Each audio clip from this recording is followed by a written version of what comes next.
Hello, dear listener. Welcome to one more episode of Goddess Witch Woman. I'm Marianna, your storyteller, and I'm so glad you are here with me for this special episode as we are on a threshold moment between the solstice, the summer solstice, and we're having also a new moon in Cancer soon. So we have fire and water. We have the things that are outside, the seen, and the things that are inside, the feelings, the felt things. And I found that it was very appropriate if we talked about and walked today with Sulis, the Celtic goddess of healing waters and sunshine. So this is our Midsummer episode. It is my solstice offering to you, arriving just as the sun stands still at its height, at the height of its power, and the moon is, it's new, it's dark, it's shy, and it's disappearing into the watering sign of Cancer, the crab. So there's a strange alchemy in the air. We are being pulled in two directions, outward into the heat, the radiance, the golden hours of summer, and inward into memory, emotion, into healing waters. And Sulis meets us right there between the light and the dark, the tide and the sun. And it all begins at the spring, the sacred spring of Sulis, which is located at where we call now the city of Bath in England. It is the only hot water spring in all of this island in the UK, and it is a touristic city. It is filled with history, a lot of Jane Austen stuff, a bit of Lewis Carroll as well, and the Roman baths that took over the site of the sacred spring. They built a temple there. I've been there, maybe you've been there too. And what I felt is that there's something ancient that really lingers in that city. Even in the midst of tourists that are flooding the ancient Roman baths. Because before it was a Roman site, it was a sanctuary dedicated to the goddess Sulis. And the water is warm, coming from the belly of the earth and rising to meet the sun, and you can hear it trickling. You can actually hear it roaring when you go visit it, and you can almost hear the ancient prayers rising with the steam of the water. So Sulis was associated with the Roman goddess Minerva, but she was not Roman. Her waters were sacred long before any Roman legion set foot on the island.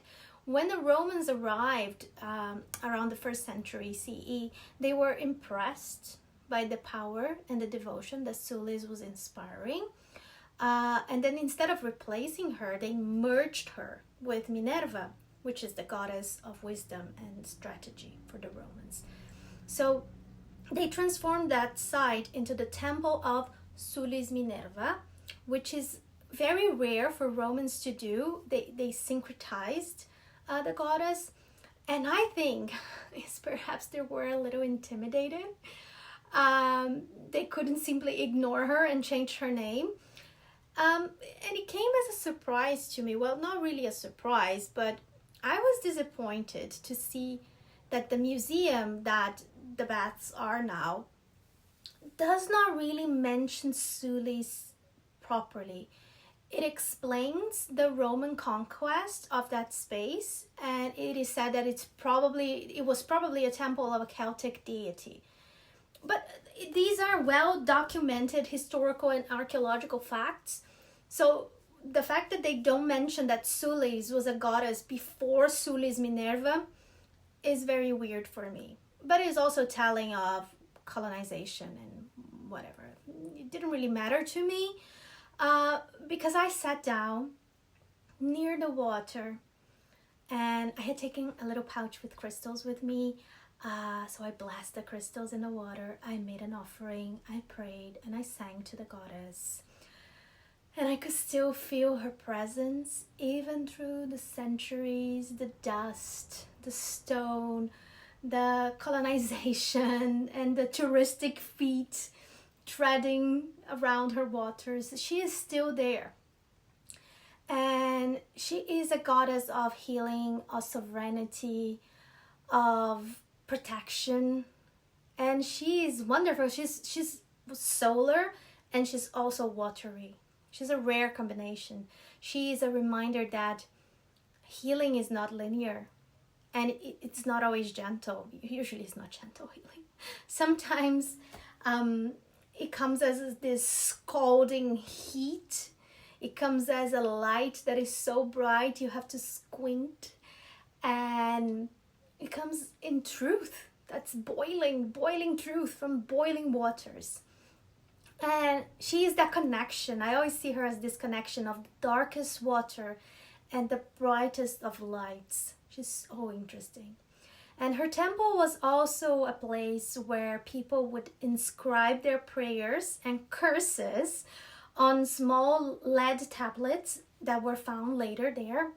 And they were known as, the ficciones. I don't know if that's the name. I found it on my research. But these were offerings thrown into the sacred spring. And they usually asked for justice, for health, for fertility, for vengeance and reparation, especially financial. Oh, this guy stole me. I wanted to take off his eyes. And maybe that's why the Romans were uneasy. Sulis was not just a gentle goddess of wellness. She was a goddess of righteous fury. You could call her to right a wrong, to punish a betrayal, to restore balance through fire and water, both. So women came to her for fertility, for cleansing, for strength. And I think she does not really heal by hiding your pain or taking away, but illuminating it, showing it to you. And then she warms your bones, and then you soften your sorrow. Breathing the fumes from the water and drinking the stinging. The taste is terrible. You can taste it at bath. But it feels really calming and relaxing despite the smell and the taste. It's like a bitter healing. And, well, anyway, here we are now. It is the height of the summer. The wheel of the year turns to Litha, as many pagans, including me, refer to the summer solstice. We call it Litha. It's the longest day of the year. The days are stretching longer and longer until we reach the peak. The bees are here buzzing, the earth is buzzing, life is all around us. So this is the season of light in its full power. But now, as we reach the peak, the light begins to wane. It is the longest day, and then on you just get darker and darker a little bit each day. So that's the great paradox of Midsummer for me. And I think Sulis really embodies that. Because even as we reach for radiance, we are already on our way back to shadow. And this year we have a Cancer new moon approaching, and it arrives right after the solstice. And it is a new moon that pulls us inward. It is a time for resting, for emotional truths, for asking yourself what needs to be enlightened or soothed before we bloom again. That's the new moon. But the Cancer new moon invites us to turn toward home, toward our most intimate waters. The waters that we carry in our bellies, in our memories, our tears. So this lunation is protective, it's nurturing, but it's also very fierce in its tenderness. That's the motherhood of Cancer. It's fierce in tenderness, and it asks you, What needs standing in your life? What needs to be softened? What boundaries feel safe enough for you to dissolve? And where do you still, what are you still craving? So let's take a moment to feel the layers of Litha. Because Litha is not just about bonfires and flower crowns, and we can do that and it's fun and I love it. But it's also about choosing something. It's about agency. It's what do you do with the fullness, the peak of your light? How do you honor your growth right now without bypassing or letting go of the things that still hurt you? It is a season of celebration, yes, but it is also a season of reflection because the fruit is now ripening, yes, but soon it will fall. So in some Celtic traditions, Litha is when the old oak king, and that's the ruler of the waxing year, the waxing crescent year, he begins to surrender to the Holly King that rules the waning year, the waning crescent year. I don't really see it as a battle. I see it more as a handoff. One hands the year to the other. It is a necessary shift, and we can feel it. We can feel that shift in our bones, in the ways that we sense the endings behind the beginnings, and there is a quiet that accompanies even the loudest joy that we have.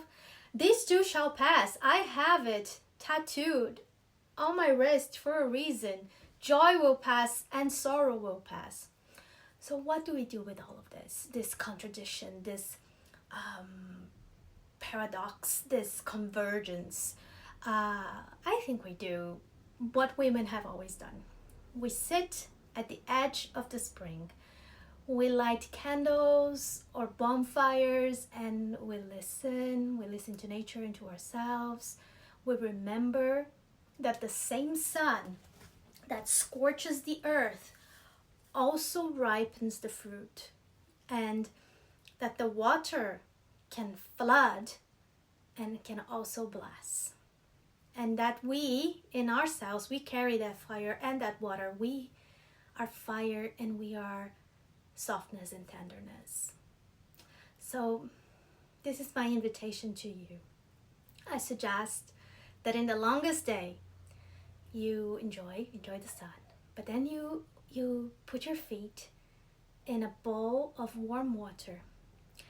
Or better yet, you prepare, if you have a bathtub, prepare to soak into a bath, and you add some salt, some herbs, flowers, chamomile, calendula, mugwort, lavender. You can also include sunflowers or marigold petals, anything solar, to honor the power of Litha. And if you have it, put a little drop of rosemary or bergamot or orange oil so it can anchor you.